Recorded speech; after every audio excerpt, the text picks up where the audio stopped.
कधी कधी ना आपण कोणाला इतका मनापासून जीव लावतो की त्याची सवयच आपल्याला श्वासासारखी होते.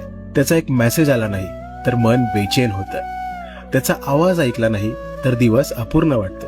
पण मग एक दिवस त्यांना त्यांच्या आयुष्यात जे हवं होतं ते मिळतं, किंवा कदाचित आपणच त्यांना कंटाळवाणे वाटायला लागतो आणि अचानक आपण प्रायोरिटीवरून ऑप्शन होतो. मेसेज सीन राहतात, कॉल्स उचलले जात नाहीत आणि कारणंही दिली जातात. तेव्हा मनात एकच प्रश्न उठतो, चूक कोणाची? ज्यांनी आपल्याला सवय लावली त्यांची, की आपण जास्त जीव लावला म्हणून आपली? खरं सांगायचं तर चूक कोणाचीच नसते, चूक आपल्या अपेक्षांची असते. आपण नकळत खूप पुढे निघून जातो.